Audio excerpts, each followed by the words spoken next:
कल्पद्रुम ग्रामीण बिगर शेती सहकारी पतसंस्था मर्यादित हसू. कल्पद्रुम या शब्दाचा अर्थ आहे सर्वशक्तिमान वृक्ष, जो साऱ्यांच्या साऱ्या इच्छा पूर्ण करतो. सर्वसामान्य माणसाच्या खिशालाच नव्हे तर जीवनाला अर्थ देणारी ही संस्था, या संस्थेच्या वतीने आयोजित केलेला आजचा हा सोहळा दक्षिण भारत जैन सभेची सशक्त शाखा म्हणजे वीर सेवा दल. शेकडो शाखा आणि हजारो सदस्य असलेलं हे वीर सेवा दल. या वीर सेवा दलाच्या या संयुक्त विद्यमानं वीराचार्य वीर शिरोमणी ॲडव्होकेट बाबासाहेब कुचनूर यांच्या कार्याचा आयोजित केलेला हा गौरव सोहळा. या प्रसंगी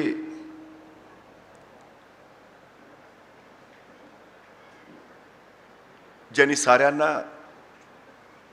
जैन धर्माचं तत्वज्ञान सांगितलं, जय जिनेंद्र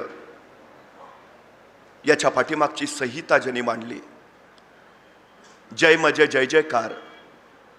जिनेंद्र हा शब्द दोन शब्दापासून बनलाय, एक जिन आणि दुसरा इंद्र. जिन याचा अर्थ ज्यांनी आत्मज्ञान मिळवलंय, ज्यानं आत्मविकारांवर विजय मिळवलाय, आणि इंद्र याचा अर्थ परमश्रेष्ठ.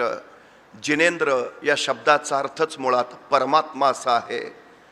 सत्य, अहिंसा आणि आत्मशुद्धी या तत्वांसाठी समर्पण असलेला हा जागर म्हणजे जय जिनेंद्र.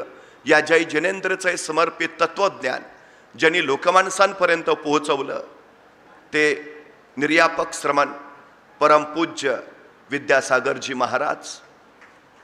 मंचावर उपस्थित असलेले शेतकऱ्यांचे कैवारी माजी खासदार सन्मान्य राजू शेट्टी साहेब, आणि ज्यांच्या संयोजनातून हा देखणा सोहळा इथं साकार होतो आहे ते कल्पद्रुमचे अध्यक्ष सन्मान्य निमगोंडा पाटील, त्यांचे सर्व सहकारी आणि उपस्थित आपण सर्व. खरं तर संयोजकांनी मला चला संस्कारी पिढी घडवूया असा विषय दिला आहे. मी समोर पाहिलं आणि माझ्या लक्षात आलं, जी पिढी घडवायची आहे ती पिढी फारशी समोर दिसत नाहीये, पण ज्यांनी घडवायची आहे ते मात्र मोठ्या संख्येने इथं उपस्थित आहेत. आमची सगळ्यात मोठी अडचण अशी आहे की 16 वर्षाचे ज्ञानेश्वर ज्ञानेश्वरी लिहितात, पण कोणतंही 16 वर्षाचं पोर ते ज्ञानेश्वरी काढून वाचत नाही. 23 वर्षाचे जगद्गुरु तुकोबराय गाथा लिहितात, पण कुठलंही 23 वर्षाचं पोर ते गाथा काढून वाचत नाही. वीराचार्य वयाच्या 34व्या वर्षी देह त्यागून या समाजाला आपलं तत्वज्ञान सांगून जातात, पण 30-35ची तरुण मंडळी इथं दिसत नाहीत. ही आमची सगळ्यात मोठी अडचण आहे. मग हे सगळं कुणासाठी, का, कशासाठी? 60-70 ओलांडलेल्या माणसांनी गाथा वाचायची का? 60-70 ओलांडलेल्या माणसांनी ज्ञानेश्वरी वाचायची का? 60-70 ओलांडलेल्या माणसांनी वीर शिरोमणी वीराचार्यांचं तत्वज्ञान अभ्यासायचं का? हे त्यांच्यासाठी नाहीच आहे. 60-70 म्हणजे ज्यांच्या अंगात आता पाप करायची ताकद नाही, ती माणसं पुण्य काय करणार आहेत? मग हे करायचंय कुणी?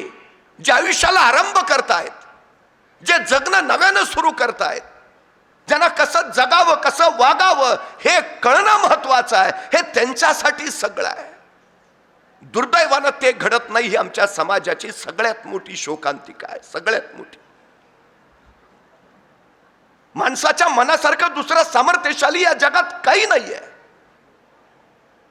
या जगाचा विध्वंस करायची ताकद कुणी अणुबॉम्बमध्ये असं सांगतं, पण अणुबॉम्बपेक्षा महाभयानक जर काही असेल तर ते माणसाचं मन आहे.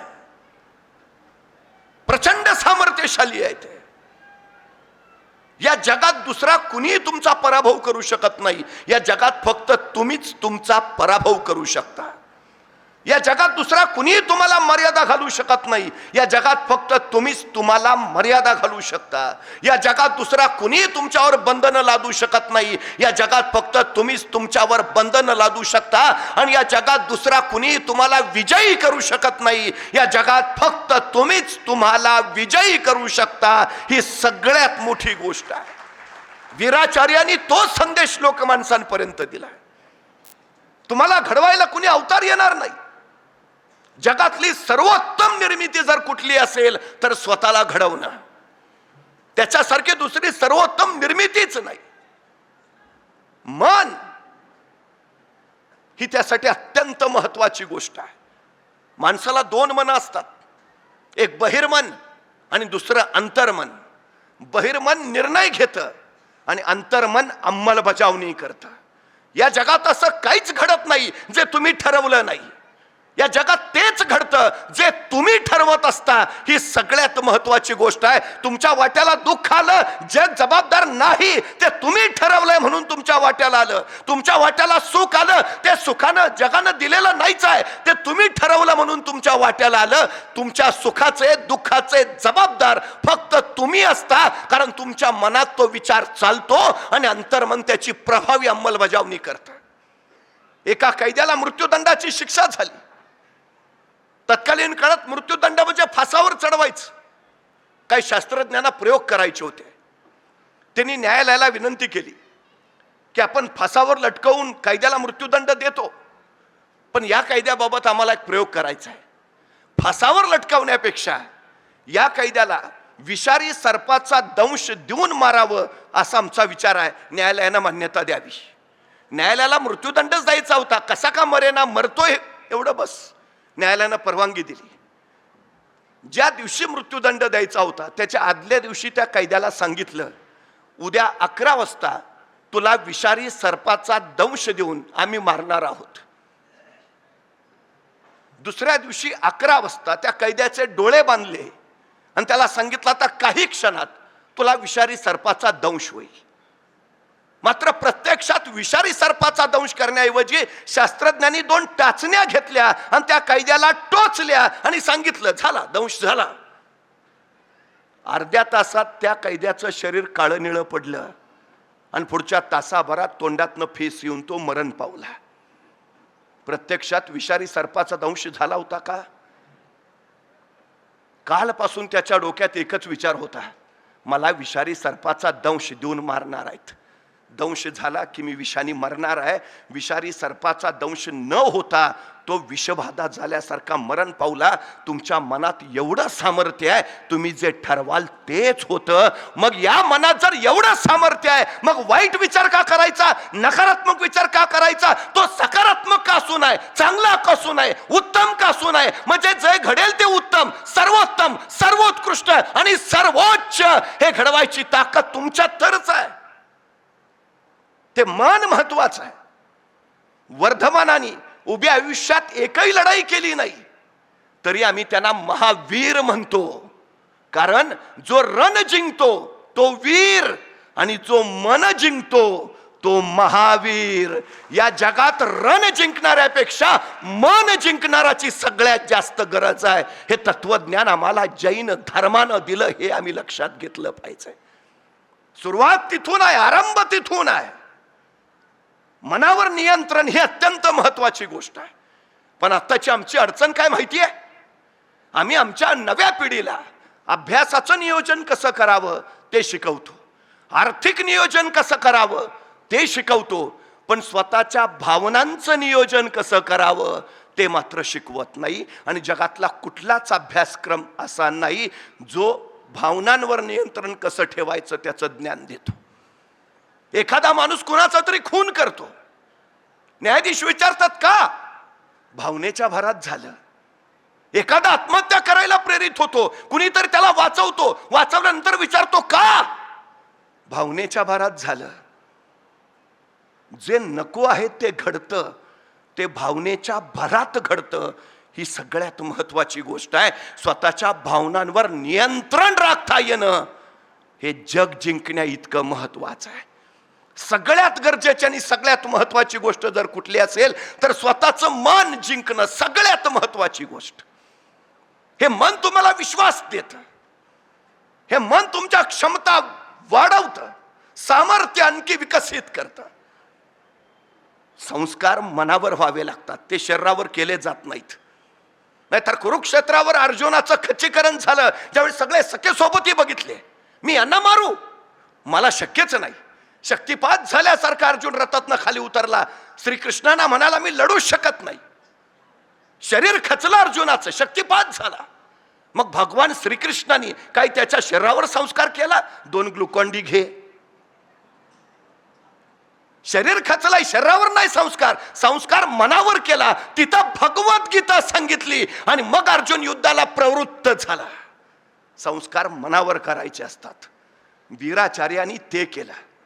समाजातल्या युवकांच्या मनावर संस्कार केले, जे उत्तम आहेत, सर्वोत्तम आहेत, गरजेचे आहेत, दूरदृष्टीचे आहेत. ते मन मन मन घडणं महत्वाचं आहे. विकारांवर विजय मिळवणं म्हणजे काय? भावनांवर नियंत्रण सगळ्यात महत्वाची गोष्ट आहे. अध्यात्म त्याला म्हणतो आम्ही. अध्यात्म म्हणजे तरी नेमकं काय? आत्म्याचं ज्ञान. कुणाच्या? दुसऱ्याच्या नव्हे, स्वतःच्या.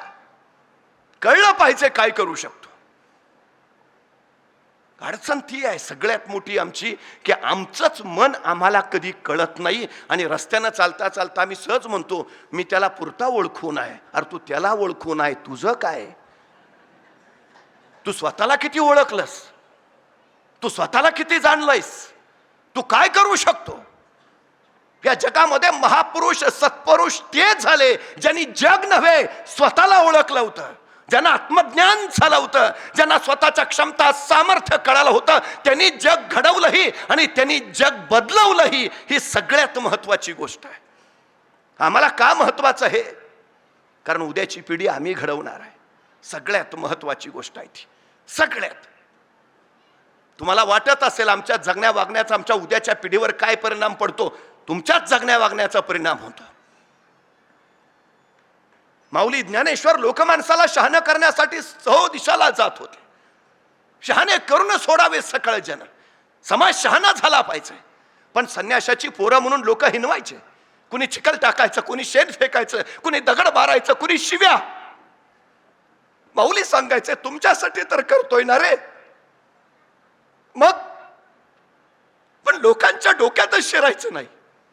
संन्याशाची पोरं म्हणून त्रास. एके दिवशी तो त्रास असह्य झाला आणि ज्ञानेश्वर संतापून तरा आले, झोपडीत गेले आणि ताटी लावून आत बसले. 10 वर्षाची इवलीशी मुक्ताई ज्ञानदेवांना रागारागात आलेलं पाहिलं, ताटी लावून आत बसलेलंही पाहिलं. मुक्ताईना उमगलं. ज्ञानराजा चिडलाय, संतापलाय. होईल काही वेळाने राक्षांत, येईल बाहेर. आता नको त्याला त्रास द्यायला. मुक्ताई वाट पाहत राहिल्या. अर्धा तास झाला, तास झाला, ज्ञानोबा बाहेर यायचं चिन्ह दिसेना. 1.5 तास झाला. मग मात्र ही 10 वर्षाची चिमुरडी मुक्ताई उठली, झोपडीच्या ताटी समोर गेली. ए ज्ञानू दादा, ए ज्ञानू दादा, येणार आहे बाहेर. किती वेळ बसशीलात? बस झालं ना आता, ये ना बाहेर. ज्ञानोबांचं 1 नाही 2 नाही. मुक्ताईना वाटलं अजून राग गेला नाही बहुतेक. मुक्ताई परत कामाला बसल्या. तास अर्धा तास आणखी झाला. ज्ञानोबा बाहेर यायचं लक्षणच दिसेना. मुक्ताई परत ताटी समोर गेल्या. ए ज्ञानू दादा, ए ज्ञानू दादा, येणारे बाहेर. 1 नाही 2 नाही. त्या चिमुरड्या मुक्ताईच्या डोळ्यातनं गळगळ अश्रू ओघळायला लागले. ए ज्ञानू दादा, का रे रडवतोस? येणारे बाहेर. ए ज्ञानू दादा. काही नाही, 1 नाही 2 नाही. 10-15 मिनिटं अशीच गेली. ताटीवर थपा मारून मारून मुक्ताई दमल्या. ए ज्ञानू दादा, बसणार रे. पण ज्ञानू दादा यायचंच चिन्ह दिसेना. मग मात्र हे रडणारे मुक्ताई कठोर झाली. डोळ्याचे अश्रू पुसले आणि त्याच ताटी समोर उभा राहिली आणि त्या आतल्या ज्ञानाच्या ईश्वराला सांगू लागली, विश्वे रागे झाला वनी, संती सुखे व्हावे पाणी, तुम्ही तरुण विश्व तारा, ताटी उघडा ज्ञानेश्वरा. 10 वर्षाची चिमुरडी सांगते ज्ञानाच्या ईश्वराला. विश्वाचा राग मनात घेऊन उन्हासारखं काय झालात? संती सुखे व्हावे पाणी, संतांनी कसा अगदी पाण्यासारखं निखळ निर्मळ असावं. बस झाला आता. तुम्ही तरुण विश्वतारा, आधी स्वतःचा राग आवरा आणि मग दुनिया सावरायला बाहेर पडा. ताटी उघडा ज्ञानेश्वरा. बस झाला आता. 10 वर्षाची चिमुरडी सांगतेय साक्षात ज्ञानाच्या ईश्वराला. मुक्ताई कुठल्या विद्यापीठात गेल्या होत्या? कुठल्या विद्यापीठात शिकल्या होत्या? कुणी दिलं हे ज्ञान?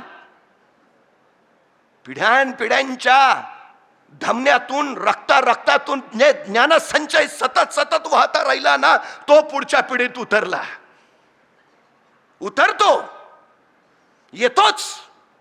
मी वारंवार सांगतो, छत्रपती शिवाजी महाराज कुणाच्याही पोटी जन्माला येत नाहीत, त्याला शहाजीराजे व्हावं लागतं.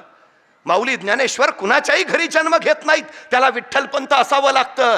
जगद्गुरु तुकोबाराय कुणाच्याही अंगणात खेळत नाहीत, त्याला बोल्लोबा बनावं लागतं. आपला बाप कोण असेल आपल्या हातात नसतं, पण आपण कुणाचं बाप व्हावं हे आपल्याच हातात असतं.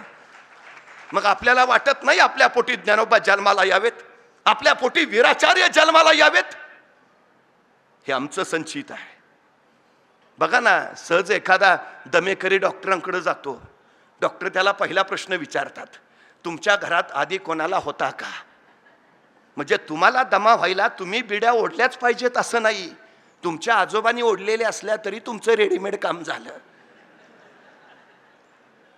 बघा ना, मूल जन्माला आलं की घरातली आजीबाई काय म्हणते, पोराचे डोळे अगदी बापावर गेलेत, मुलाचं नाक अगदी आजोबासारखं दिसतंय. मला सांगा, डोळे बापावर नाक आजोबांवर, मग पोरग गुन्हाने कुणावर जाईल? 30 वर्षाच्या पोराच्या किडन्या बाद होतात, दोष पोराला देऊ नका. बाप काय पीत होता ते बघा. 40 वर्षाच्या पोरला हार्ट अटॅक येतो, दोष पोरला देऊच नका. आजोबा काय करत होते ते तपासा. डोळे बापावर जातात, नाक आजोबावर जातं, तर पोराच्या शरीराचे अवयव कुणावर जातील? तुम्हाला काय वाटतं? तुम्ही तुमचं आयुष्य जगता, वाटेल ते करता, म्हणजे तुमचं आयुष्य बर्बाद करता. तुमचं आयुष्य नाही, पुढच्या पिढ्या तुम्ही बर्बाद करता. कसली पोरं पैदा करणार? पंगू, अपंग, मतिमंद कुणाच्या खांद्यावर समाज देणार? आमची जबाबदारी आहे. उद्याचा समाज घडवायचा असेल, आम्हाला सरळच चालावं लागेल. जे वीराचार्यांनी सांगितलं तेच तेच तेच करावं लागेल. सरच पोरं म्हणतात, नवी पोरं भरकटलीत, बिघडलीत. घडवायची जबाबदारी कुणाची होती? कुणाची होती? आमचीच आहेत ना ती. ही आमची जबाबदारी आहे, आमची. मग का आता एकही ज्ञानोबा दिसत नाहीत? का एकही तुकोबा भेटत नाहीत? एखादे नामदेव, एखादे एकनाथ, एखादे वर्धमान, एखादे महावीर, एखादे वीराचार्य, एखादे शांतीसागर महाराज. का? काय नेमकं काय कमी पडतंय? कमतरता कशात आहे? संस्कारात आहे. सगळ्यात मोठी अडचण तिथं आहे. आजी आजोबा नावाचं विद्यापीठ पूर्वी घरात असायचं. आजीच्या मांडीवर पोरग रामकृष्णांच्या गोष्टी ऐकायचं. आजोबा पोरला हाताला धरून बाजारात न्यायचा, सामाजिक नीतिनियमांचे संकेत द्यायचा. आता आजीची मांडी पोराला मिळत नाही, आजोबाचा हात पोराच्या वाट्याला येत नाही. आई बाप तर जगण्याच्या स्पर्धेत कमावण्याच्या मागे लागलेत. मुलाला घडवावं कुणी? घरातल्या टीव्हीनं आणि हातातल्या मोबाईलनं. सध्या उद्याची पिढी घडवण्याची जबाबदारी यांच्यावरच तर आहे, दुसऱ्या कुणावर आहे?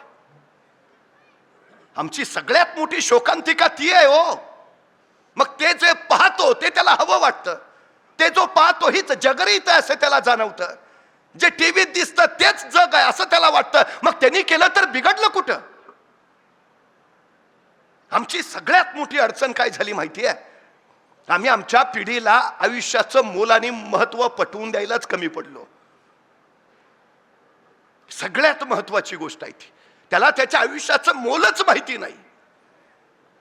एका वर्षाचं महत्व जर माहिती करून घ्यायचं असेल तर नोकरी न मिळालेल्या एखाद्या बेरोजगार युवकाला विचारा, तो सांगेल तुम्हाला 1 वर्षाचं महत्व, महिन्याच्या पगाराचा आकडा काढेल, वर्षाचा हिशोब मांडेल, सांगेल माझं एवढं नुकसान झालं, त्यावेळी कळेल आम्हाला 1 वर्ष किती महत्वाचं.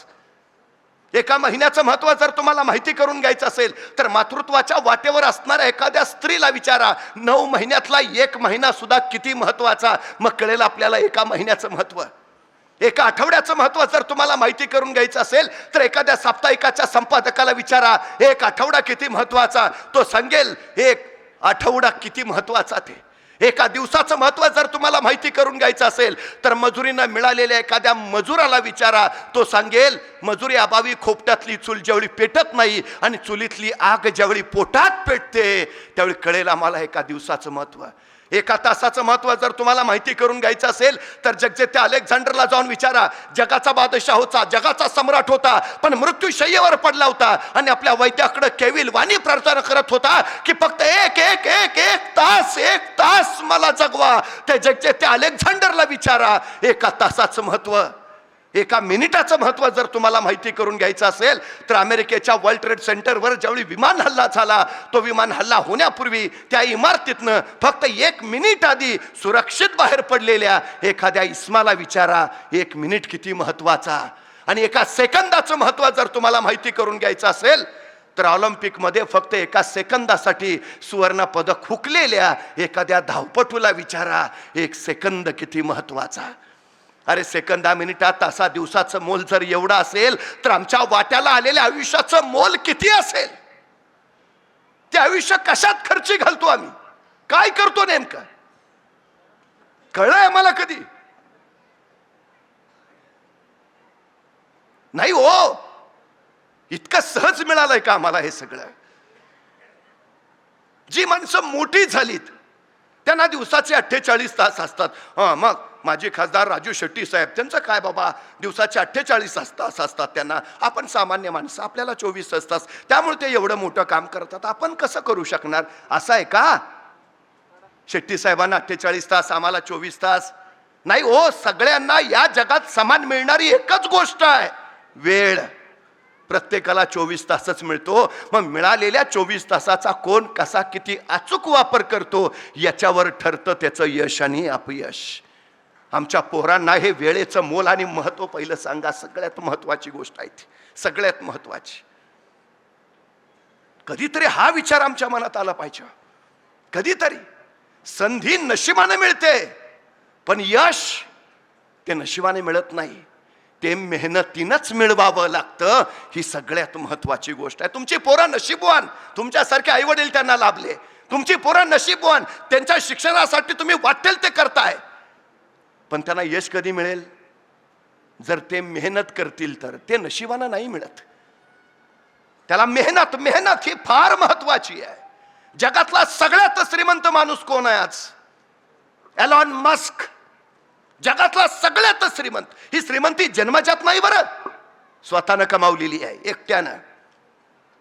एका आयुष्यात अमेरिकेचं सरकार चालवतो तो. आता कसं केलं त्यांनी. त्याची पत्नीला पत्रकारांनी प्रश्न विचारला, शाळेमध्ये एलॉन मस्क कसा होता. ती म्हटली हुशारच होता. एकदा वर्गात त्याला 98% मार्क पडले, मला 97% मार्क पडले. मी दुसरी आले, तो पहिला आला. मग पत्रकारांनी विचारलं, म्हणजे एलॉन मस्क आनंदला असेल. नाही, तो प्रचंड संतापला होता. म्हणे का, तो शिक्षकांशी भांडत होता. माझे वरचे 2 कुठे गेले. तो का सर्वोत्तम आहे, पहिला आला याचा आनंद नाही, 98 का 100 का नाहीत. हा एलॉन मस्क दिवसाचा विचार करत नाही, महिन्याचा नाही, वर्षाचा नाही. तो पुढच्या 10 वर्षाचा विचार करतो. 10 वर्षाचा. जगात पहिला माणूस आहे त्याने विचार केला 2050 पर्यंत पृथ्वीच्या पोटातलं पेट्रोल डिझेल संपेल, मग गाड्या कशावर पळतील. 2090 पर्यंत पृथ्वीच्या पोटातला गॅस संपेल, मग गाड्या कशावर पळतील. भविष्यात गाड्या पळवायच्या असतील तर इलेक्ट्रिक पॉवरवर पळवाव्या लागतील. 100 वर्ष आधी त्यांनी टेस्ला नावाची कंपनी काढली. उद्याच्या 100 वर्षानंतरचा विचार करायला. का, तो जगातला श्रीमंत आहे, जगाच्या पुढचा विचार करतो. बरं 10 वर्षात काय करायचंय ते ठरलं की परत बसतो, मला जे हे 10 वर्षात करायचं आहे ते 1 वर्षात कसं करता येईल.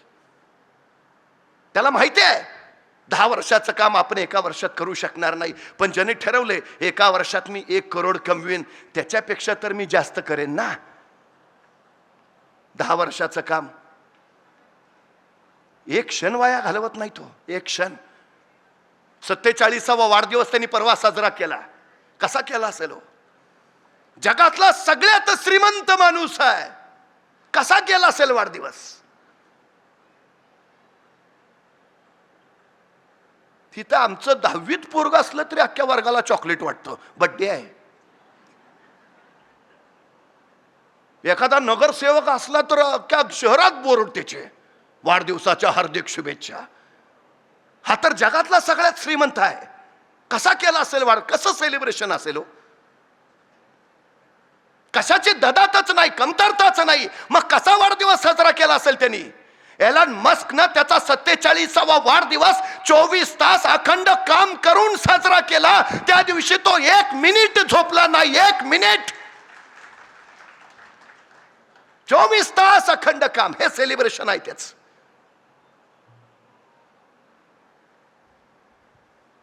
जगात देश यान सोडतात ते आम्हाला माहिती आहे. जगातला पहिला माणूस आहे एकटा यान सोडतो. स्पेसएक्स नावाची कंपनी स्थापन केली त्यांनी, स्पेसएक्स यान सोडणारी. तो म्हणतो पुढच्या 10 वर्षात मंगळावर वस्ती झालेली असेल, मी करेन. काय विजन आहे त्याच, काय दूरदृष्टी आहे. US सरकारचं टायटॅनिक 4 नावाचं यान ज्या दिवशी सुटणार होतं त्याच दिवशी या एलॉन मस्कचं फाल्कन 1 यान सुटणार होतं. US सरकारने याला विनंती केली, दोघांची यानं एकाच दिवशी सुटतायत, तुमचं जरा मागं राहू द्या, आधी देशाचं यान जाऊ द्या. आता देश आहे, ऐकायला पाहिजे, पण थांबतोय तो एलॉन मस्क कसला? स्पेसिफिक आयलंडला गेला, सरकारची परवानगी काढली, सगळं घेऊन तिथं पोहोचला आणि टायटॅनिक 4चं उड्डाण व्हायच्या आधी एलॉन मस्कच्या फाल्कन 1चं उड्डाण झालं. रुकणे का नाही, आपल्याला वेळ कुठं आहे, थांबायलाच तयार नाही तो. हे सगळ्यात महत्वाचं, हे मेहनत. अजिबात वेळ वाया घालवत नाही तो, अजिबात. सचिन तेंडुलकर कुणीतरी विचारलं, तुम्ही भारतरत्न झाला, क्रिकेटचं देव बनलात, कसं? सचिन तेंडुलकर काय म्हटलं माहिती आहे? गेली 25 वर्ष रोज पहाटे 6 वाजता मी मैदानावर क्रिकेटच्या नेटमध्ये असतो. 25 वर्षात 1 दिवस माझा चुकला नाही, 1 दिवस. आज रविवार आहे, दिवाळी आहे, संक्रांत आहे. रोज. त्याला पत्रकाराने विचारलं, पण एखाद्या वनडेत तुम्ही 200 केल्यावर वर्तमानपत्रात तुमच्या कौतुकाच्या बातम्या येत असतील, टीव्हीवर लगेच तुमचे मोबाईलवर मेसेज येत असतील, मग सकाळी उठल्या उठल्या तुम्हाला असं वाटत नाही का उठावं, पहिले आपल्या बातम्या बघाव्यात, मोबाईलवर कुणाकुणाचे शुभेच्छांचे मेसेज आले ते बघावेत? सचिन तेंडुलकर म्हणतो, हे जर मी केलं असतं ना तर मी कधीच भारतरत्न झालो नसतो, कधीच. आमची अडचण काय झाली माहिती आहे का? उठल्या उठल्या आम्ही पहिला मोबाईल, जणू काय CM आहे का DCM आहे. नाही, रात्री काय झालंय महाराष्ट्रात कळलं पाहिजे. आणि काय बघणार मेसेज, गुड मॉर्निंग, गुलाबाची लाल फुलं. नाही तिथं फालतू वेळ घालवतो आम्ही, नाही तिथं. मी वारंवार सांगतो, त्या पोरांकडनं अपेक्षाच करू नका. ज्या पोरांच्या आईबापाच्या हातात मोबाईल आहे त्यांच्या पोरांच्या हातात मोबाईलच असणार. तुम्ही पुस्तक यायची अपेक्षा करूच नका. आईबापाच्या हातात पुस्तक आलं ना, पोरांच्या हातात आपोआप पुस्तक येतं. सगळ्यात महत्वाची गोष्ट आहे ती. सगळ्यात आमची अडचण ती झाली आहे. मला एका प्रश्नाचं उत्तर द्या. ऑडी, मर्सिडीज, रेंज रोवर या गाड्यांच्या जाहिराती तुम्ही कधी टीव्हीवर बघितल्यात का? नाही. मोबाईलवर स्क्रोलिंग करताना कधी ऑडीची जाहिरात तुम्हाला दिसली आहे का?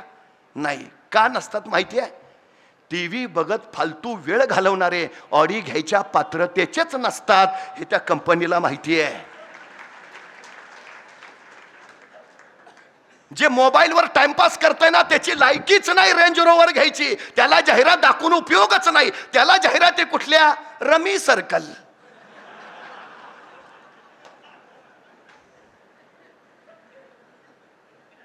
कोण आहोत आपण? आमची अडचण सगळ्यात मोठी ती झाली हो. अहो काही दिवसांनी शहरामध्ये मोबाईल डिटॉक्स सेंटर उभा करावे लागणार आहेत. पूर्वी लोक मागणी करायचे आमच्या प्रभागात एखादी बाग हवी आहे. काही दिवसांनी शेट्टी साहेब लोक मागणी करतील आमच्या प्रभागात मोबाईल डिटॉक्स सेंटर पाहिजे.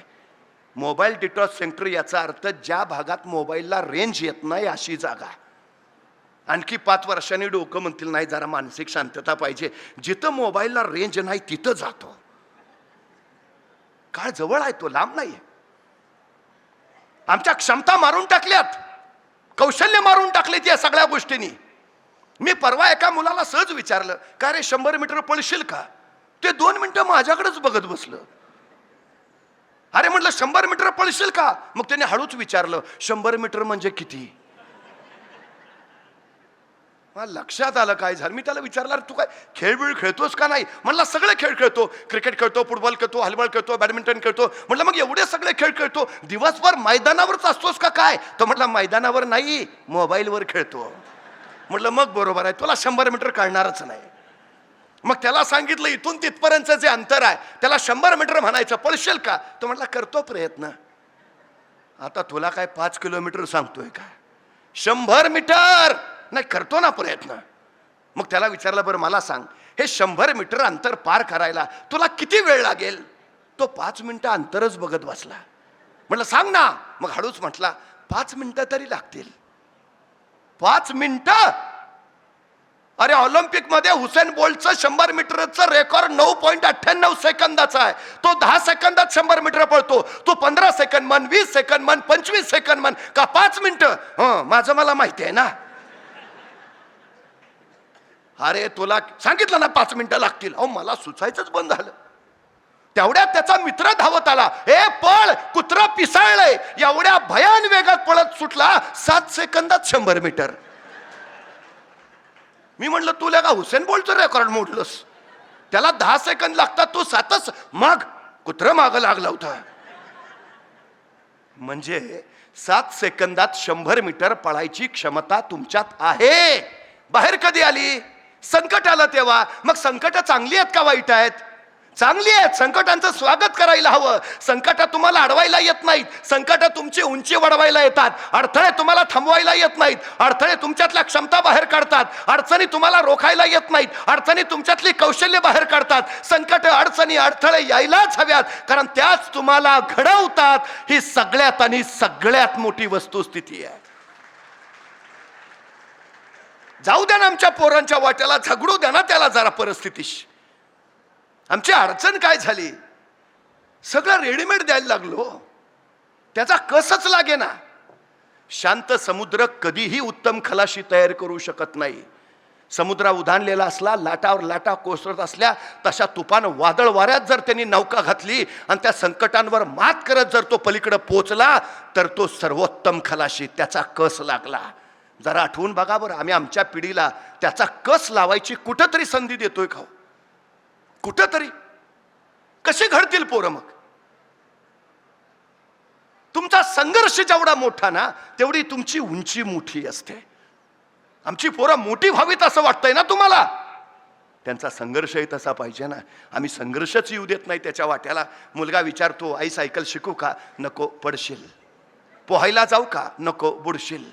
खेळायला जाऊ का? नको, धडपडशील. मग करू काय? टीव्ही बघ. मग तो काय तेंडुलकर घडेल? तो शाहरुखच घडणार, कारण तेच बघतोय तो सारखं. काय दाखवतो आम्ही तेच तर घडेल ना तो. दुसरं कसं काही घडेल? तुम्हाला माहिती आहे ज्यांच्याकडं सगळं आहे त्यांची पोरं गुणवत्ता यादीत कधीच येत नाहीत. त्यांच्या घरात धुनी भांडी करणाऱ्या मोलकिरणींची पोरं गुणवत्ता यादीत असतात.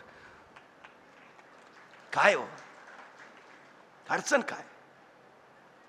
सगळ्यात मोठी महत्वाची गोष्ट आहे तुमच्या क्षमतांची जाणीवच तुमची परिस्थिती करून देते. सगळ्यात महत्वाचं. एखादं पुस्तक बाबासाहेब आंबेडकरांनी आज वाचलं असेल आणि त्यांना 20 वर्षांनी कोणी विचारलं 20 वर्षापूर्वी तुम्ही हे पुस्तक वाचलेलं, त्यातल्या 200 नंबर पानावरच्या 3ऱ्या पॅरेग्राफ मधली 4थी ओळ काय होती? 20 वर्षांनी डॉक्टर बाबासाहेब आंबेडकर सांगायचे. लोक म्हणायचे काय बुद्धिमत्ता, काय विद्वत्ता, काय स्मरणशक्ती. डॉक्टर बाबासाहेब आंबेडकर म्हणायचे माझ्या परिस्थितीनं मला दिलेली ही देणगी आहे. माझ्या वडिलांची परिस्थिती गरिबीची, पुस्तकं घेण्या इतके पैसे त्यांच्याकडे नसायचेच. मग त्यावेळी एखादं पुस्तक माझ्या हाती लागायचं आणि ते एखादं पुस्तक ज्वाळी माती माझ्या हाती यायचं, मी समजून जायचो आज हे पुस्तक आपल्या हातात आलंय, परत कधी मिळेल का माहिती नाही. मग आज वाचतानाच असं वाचूया की आयुष्यात त्या पुस्तकाची परत गरजच पडता कामा नये. माझी विद्वत्ता, माझी बुद्धिमत्ता त्यातून घडली. आमच्या पोरांना हे सगळं देतो आम्ही. कसे घडतील हो? सगळ्यात महत्वाची गोष्ट आहे हो, सगळ्यात जी जी माणसं मोठी झाली त्यांचा संघर्ष एकदा बघा. फार जाऊ द्या, शेट्टी साहेबांचा संघर्ष बघितला तरी कळेल माणसं कशी मोठी होतात. हे सोपं नाही हो. फिलिपाईन्स देशात 11 वर्षाची एक रिहा बुलोज नावाची चिमुरडी राहत होती. 4थीत शिकायची.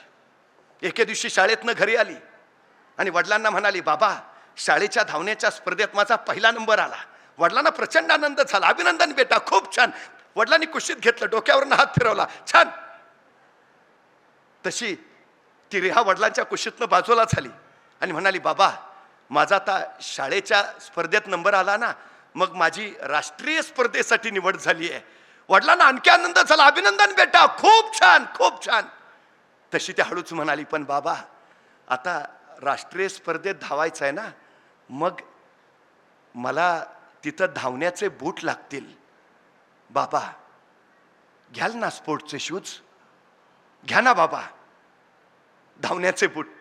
वडिलांनी कुशीत घेतलं, घेऊया रे बेटा, या महिन्याचा पगार झाला ना तुला घेऊया, धावण्याचं बूट नक्की घेऊया. आपल्या वडिलांच्या होकाराने ती पोरगी आनंदली, आनंदाने सरावाला निघून गेली. सराव करत राहिली, दिवस उलटले, राष्ट्रीय स्पर्धा जवळ आली. 3-4 दिवस उरले. त्या दिवशी ही 11 वर्षाची चिमुरडी आपल्या वडिलांच्या पुढे उभा राहिली. बाबा राष्ट्रीय स्पर्धा परवा आहे, तुम्ही धावण्याचे बूट घेतो म्हटलेला, बाबा कधी घेणार? घ्या ना लवकर, म्हणजे 2 दिवस तरी मला ते बूट घालून सराव करता येईल ना बाबा, घ्या ना. पोरीचे बोल ऐकल्याने वडिलांच्या डोळ्यातनं कळ दिशा अश्रू सुटला. पोरीला जवळ घेतलं, बेटा घ्यायचे होते का बूट तुला, पण या महिन्याचा पगार हातातच नाही आला, नाही घेऊ शकत तुला बूट, बेटा मला माफ कर, नाही घेता येत. आपल्या वडिलांच्या डोळ्यातले अश्रू त्या पोरीने बघितले आणि स्वतःच्या डोळ्यातले अश्रू लपवती सरकन बाहेर पडली. तिला असं म्हणता आलं असतं, मला बूट नाहीत ना, मी स्पर्धेत भागच घेणार नाही, आता नाही पडणार. हा नकारात्मक विचार नाही केला. ती म्हणली नसू द्या बूट, बुटाशिवाय पळेन. स्पर्धेत उतरली, राष्ट्रीय स्पर्धा, सगळे स्पर्धक स्पोर्टचे कपडे घातलेले, स्पोर्टचे शूज घातलेले आणि त्यांच्या रंगेत उभा होती ही 11 वर्षाची चिमुरडी, अनवाणी पायाची रिहा बुलोज. आता काही क्षणात स्पर्धेला सुरुवात होणार आणि त्याच वेळी या रिहाचं लक्ष आपल्या शेजारच्या स्पर्धकांच्या पायाकडे गेलं. प्रत्येकाच्या पायात बूट, हिच एकटीचेच पाय अनवाणी. काय वाटलं कुणास ठाऊक, सरदिशी मागप गेली आणि जखमेवर बांधायच्या पट्ट्या तिनं स्वतःच्या पायावर बुटासारख्या बांधल्या आणि त्याच्यावर लिहिलं NIKE. जणू नायकेचेच बूट तिनं घातलेत आणि जखमेच्या पट्ट्या बांधून ती पळायला उभा राहिली. स्पर्धा सुरू झाली, बेबान पळत राहिली. तिला फक्त तिचं ध्येय दिसत होतं, तिला फक्त जिंकायचं होतं. पायाला ठेचका पडत होते, रक्ताळत होता पाय, वेदना होत होत्या, पण पळत होती बेभानपणे. 100 मीटर, 400 मीटर, 1500 मीटर या तिन्ही स्पर्धेमध्ये ती पहिली आली. तिनं 3 स्वर्ण पदक कमावली. ती 11 वर्षाची चिमुरडी रिहा सांगते, परफॉर्मन्स बुटात नसतो, परफॉर्मन्स डोक्यात असतो. तुमच्या पायातले बूट तुमच्या पायाला वेग देत नाहीत, तुमच्या उरातली जिद्द तुमच्या पायाला वेग देते.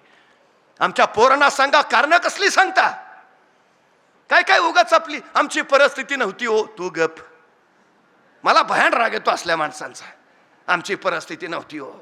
परिस्थिती माणसाला घडवती नाही आणि परिस्थिती माणसाला बिघडवती नाही. माणूसच परिस्थिती घडवतो आणि माणूसच परिस्थिती बिघडवतो. ही सगळ्यात मोठी वस्तुस्थिती आहे. उगा कुणीतरी आम्ही गरीब आहे ना, अरे चांगला आहे ना, श्रीमंत व्हायला तुला मिळालेली सर्वोत्तम संधी आहे. नाही, मला जरा बुद्धी कमीच आहे. उत्तम विद्वान व्हायला तुला मिळालेली ही सर्वोत्तम संधी आहे. स्वतःच्या कमतरताना बलस्थान माना आणि त्या बलस्थानाच्या बळावर स्वतःच्या कर्तृत्वाचा ध्वज फडकवा. हे सांगा उद्याच्या पिढीला. मेहनतीशिवाय काही नाही, काही नाही. सगळ्यात महत्वाची गोष्ट ती आहे, तुम्हाला माहिती आहे ऑलिम्पिकमध्ये सर्वाधिक सुवर्ण पदके मिळवण्याचा विक्रम कुणी केलाय? तो जलतरणपटू आहे मायकल फेल्प्स. 8 सुवर्ण पदके मिळवली त्यानं, 8. ऑलिम्पिक स्पर्धा सुरू व्हायच्या आधी 1 महिना त्याने घोषित केलं होतं, मी या ऑलिम्पिकमध्ये 8 सुवर्ण पदकं कमावणार. घोषणाच. आज घोषणा केली आणि 3ऱ्या दिवशी त्याचा अपघात झाला, हात मोडला. डॉक्टरांकडे गेलास, डॉक्टरांनी सांगितलं पुढचे 15 दिवस तुला जलतरण तलावात उतरता येणार नाही, हाताला ताण बसेल, काही करायचं नाही. आता याने तर घोषणा केली आहे मी ऑलिम्पिकमध्ये 8 सुवर्ण पदकं मिळवेन, पाण्यातच जाता येईना. याने काय करावं? सायकल आणली, हातातली शक्ती पायात आणून ठेवेन. 15 दिवस सायकलवर सतत व्यायाम करत राहिला, पाय ताकदवान बनवले. 15 दिवसानंतर तलावात उतरला, हातात शक्ती नव्हती पण पायात होती ना, पायाच्या बळावर वेग गाठला, ऑलिम्पिकमध्ये उतरला आणि ठरल्यानुसार त्यांनी 8च्या 8 सुवर्ण पदकं कमावली. पत्रकारांनी त्याला प्रश्न विचारला, आतापर्यंत ऑलिम्पिकमध्ये कधीच कुणाला 8 सुवर्ण पदके मिळाली नव्हती, तुला कशी मिळाली, काय केलंस? हा मायकल फेल्प्स सांगतो, 36 वर्षापूर्वी एका जलतरणपटूनं ऑलिम्पिकमध्ये 6 सुवर्ण पदके मिळवली होती. मी त्याचा अभ्यास केला की याला 6 सुवर्ण पदकं कशी मिळाली. मग माझ्या लक्षात आलं, हा रोज 6 तास जलतरण तलावामध्ये सराव करत होता, म्हणून त्याला 6 सुवर्ण पदकं मिळवली. मी ठरवलं 6 तास सराव केल्यावर जर 6 सुवर्ण पदकं, तर 8 तास सराव केल्यावर 8 सुवर्ण पदके मिळायला हवीत. मी रोज गेली 5 वर्ष रोज 8 तास पाण्यात आहे, रोज 8 तास. आंघोळीला 15 मिनिटं पाण्यात राहिलो तर हातपाय पांढरे पडतात. 8 तास रोज पाण्यात, 8 तास. यशाला शॉर्टकट नसतो आणि मेहनतीला पर्याय नसतो, हे आमच्या पोरांना एकदा सांगा. सगळ्यात महत्वाची गरज आहे ती, सगळ्यात महत्वाची. क्षमता सामर्थ्याची जाणीव झाली की मग वाटेल ते करतील पोरं. काही मानवी जीवनाचे संशोधक आणि जीवशास्त्रीय अभ्यासक असं सांगतात की नुकतंच जन्माला आलेलं एखादं नवजात बाळ तुम्ही आम्हाला आणून द्या आणि त्याला काय बनवायचंय ते सांगा, आम्ही बनवून देतो. हवं ते बनवता येतं, हवं ते घडवता येतं. काय बनवायचं? डॉक्टर, इंजिनियर, वकील, प्राध्यापक, अभिनेता, क्रिकेटपटू, काय गायक, सगळं हवं ते, हवं ते. अडचण काहीच नाही.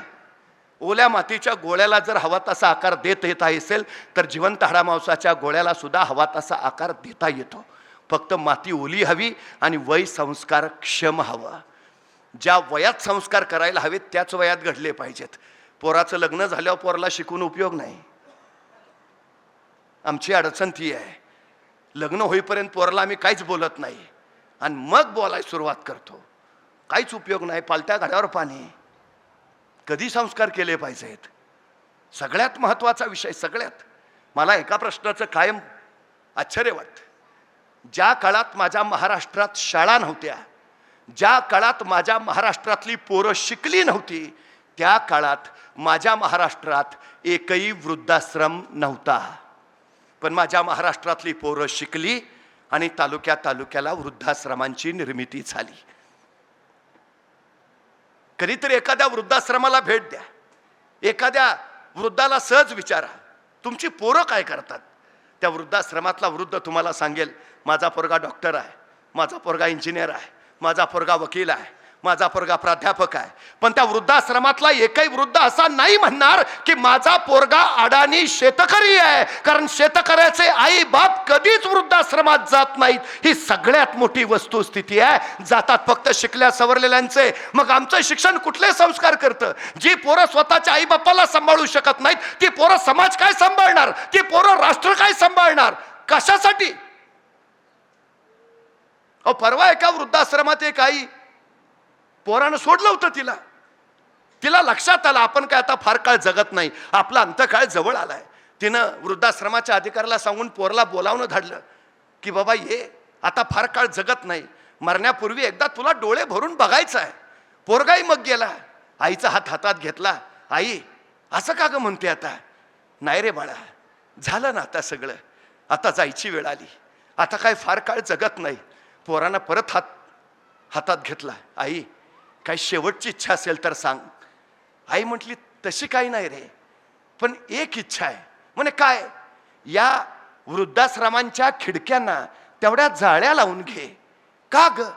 खूप मच्छर येतात रे, रात्रभर त्रास देतात.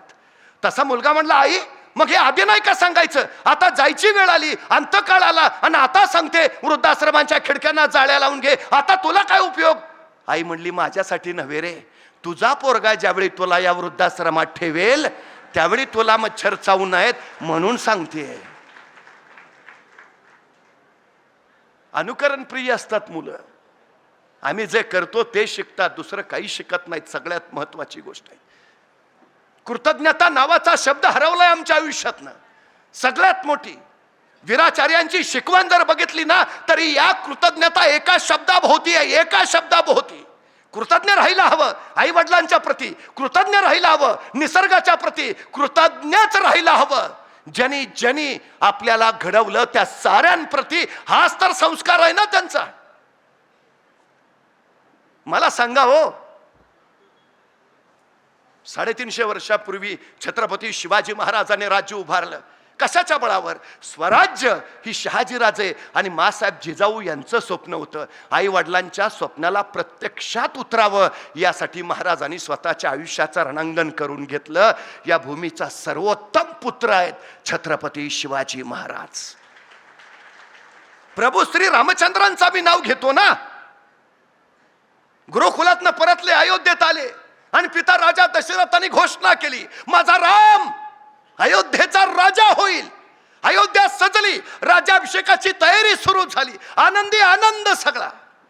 आणि उद्या राज्याभिषेक. आदल्या रात्री कैकेयी माता राजा दशरथांकडे आली, तुम्ही माझे 2 वर देणं बाकी आहात. राजा दशरथ म्हणाले, उत्तम, उद्या माझ्या रामाचा राज्याभिषेक आहे, त्याच्यासारखा दुसरा आनंदाचा दिवस नाही, मागा. या आनंदाच्या दिवशी तुम्ही वर मागताय, माझ्यासाठी कोण आनंदाची गोष्ट? पण कैकेयी मातेनं वर मागितला. पहिला वर, श्रीरामानी 14 वर्ष वनवासाला जावं, आणि दुसरा वर, माझ्या भरताला अयोध्येचं राज्य मिळावं. पायाखालची जमीन सरकली, वीज कोसळण्याचा भाग झाला राजा दशरथांना. पण प्राण जाय पर वचन ना जाय.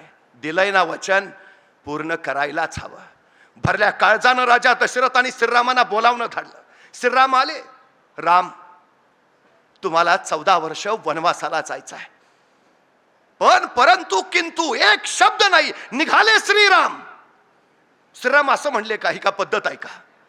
सगळी तयारी झाली, राज्याभिषेकाची तयारी झाली, बॅनर सगळ्या गावभर लागले, सगळी माणसं आलीत, आणि तुम्ही आता सांगताय आहे? अजिबात नाही. ते काय कैकेयी मातेला सांगायचं ते तुमचं तुम्ही सांगा, आपल्याला जमणार नाही. नाही हो, एक शब्द नाही. निघाले श्रीराम.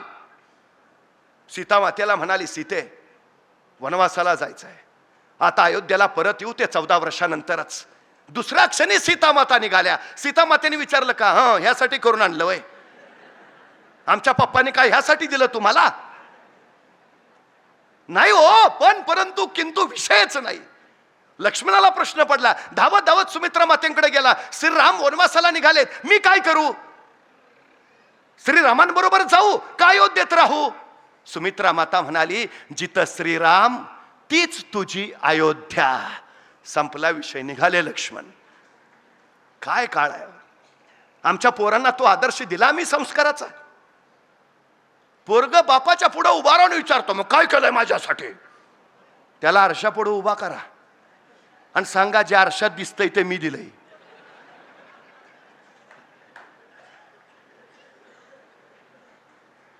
हिम्मत कशी होते? मातृपितृ देवो भवचा संस्कार गेला कुठं? अरे, जर तो जन्मजात्याला जुमानत नसेल तर तो कुणाला जुमानेल? ही कुणाची जबाबदारी आहे? सगळ्यात महत्वाचा प्रश्न आहे हो तो. सगळ्यात आई वडिलांबद्दल कृतज्ञता व्यक्त करायलाच हवी, करायलाच हवी. त्यांनी जन्म दिलाय.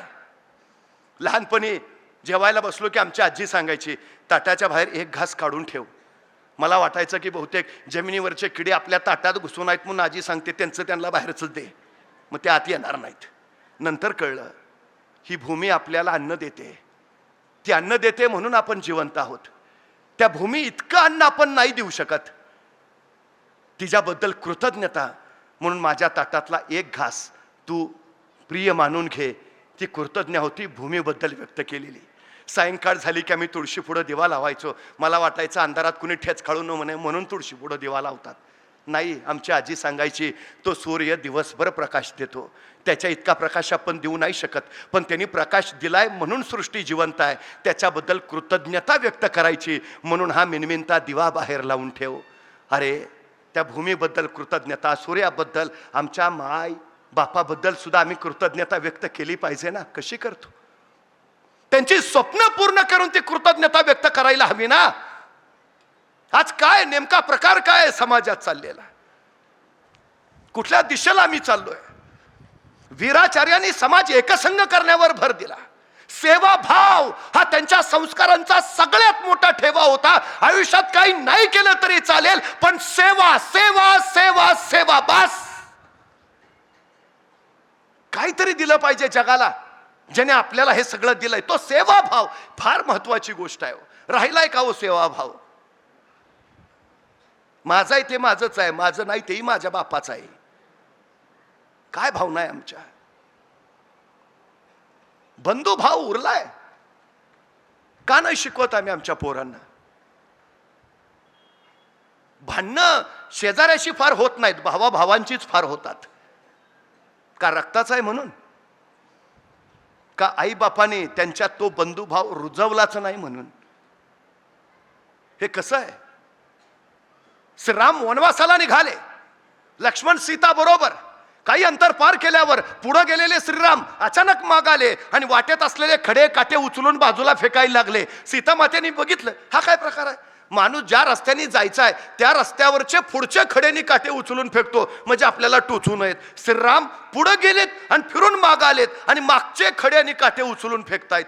सीता मातेना काय कळेना, प्रभू काय करताय? प्रभू म्हटले, खड्यानी काटे उचलून फेकतोय का? कुणी येणार आहे का? श्रीराम म्हणले, हो. आपण अयोध्येतनं निघालो त्यावेळी माझा बंधू भरत अयोध्येत नव्हता. तो ज्यावेळी अयोध्येत येईल आणि त्याला कळेल की श्रीराम वनवासाला गेलेत, तो एक क्षण अयोध्येत राहणार नाही, तो तसाच आपल्या पाठीमागं धावत येईल.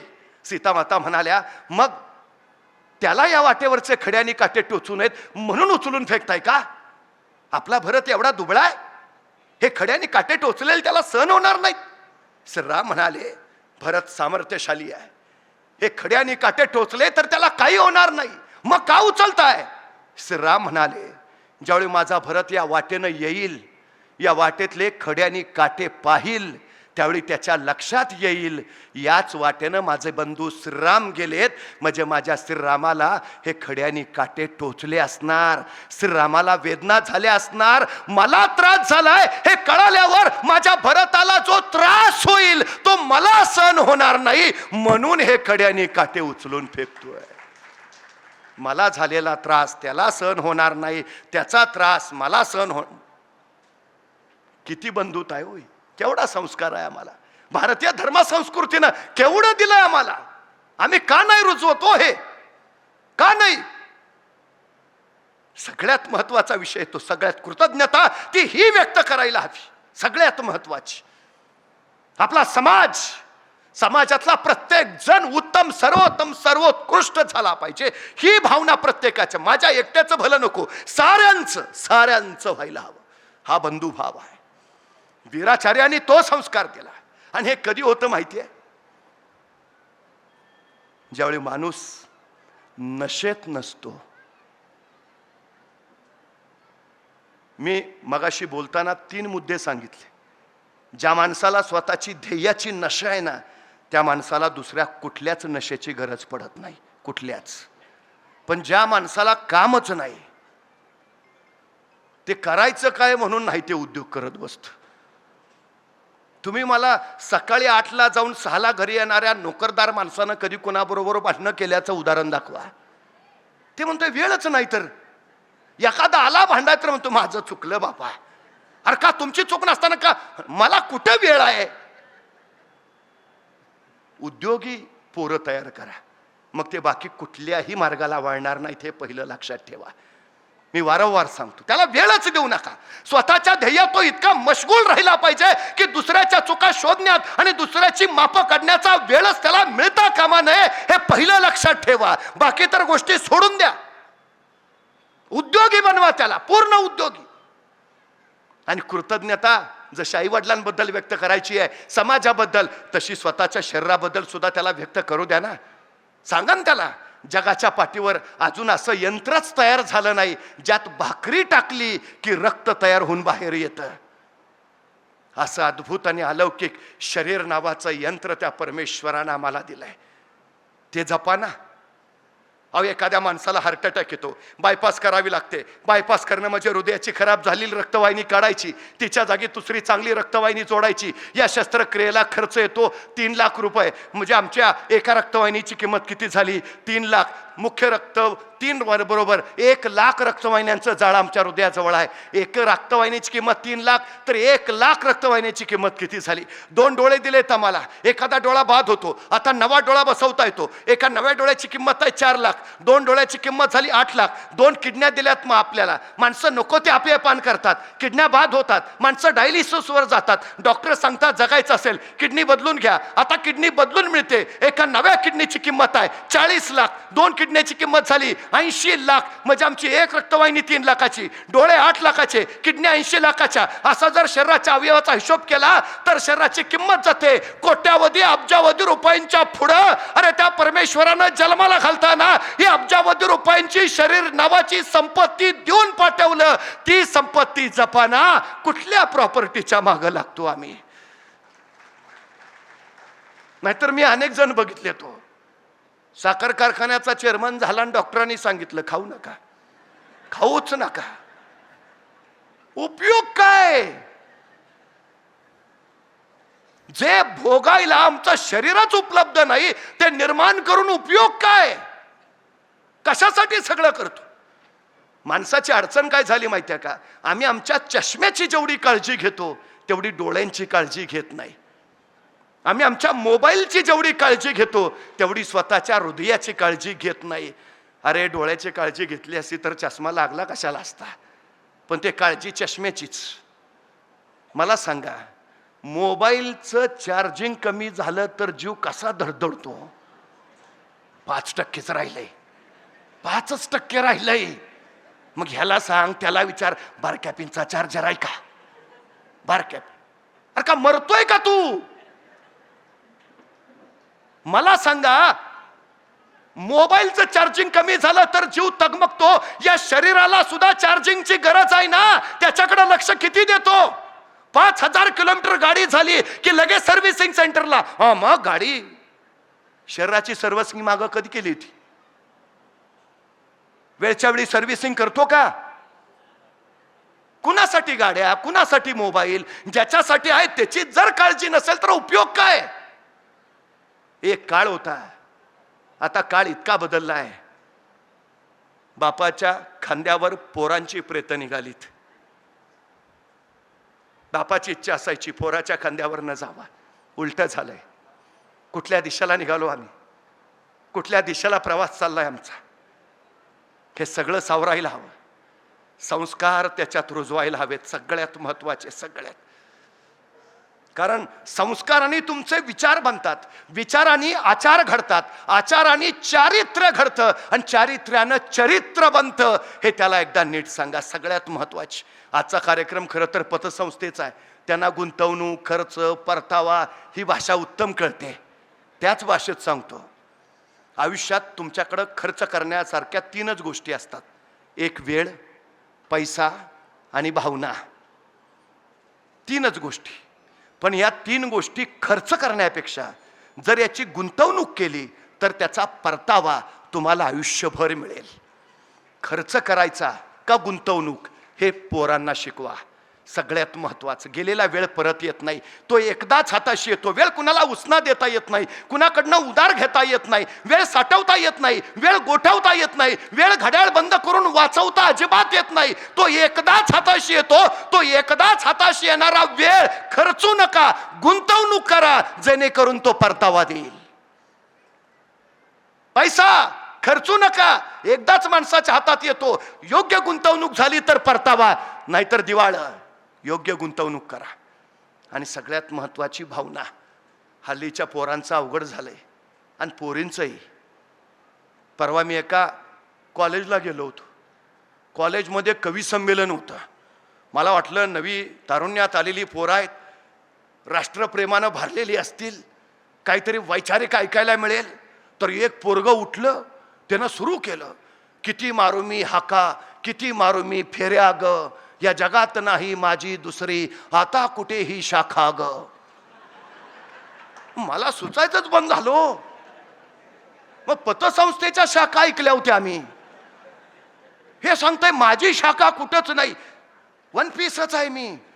कशाला फेऱ्या मारायला लावते, कशाला हाका मारायला लागते, ही एकच शाखा आहे. मला वाटलं प्रकरण एवढ्यावर संपेल. तर त्याच्या कवितेला उत्तर द्यायला एक कवयित्री उठून उभा राहिली आणि तिनं चालू केलं, कशास मारतो फुकाच्या असल्या लंब्या चवड्या बाता रे, तुझ्यासारखे कित्येक झुलवले असेच येता जाता रे.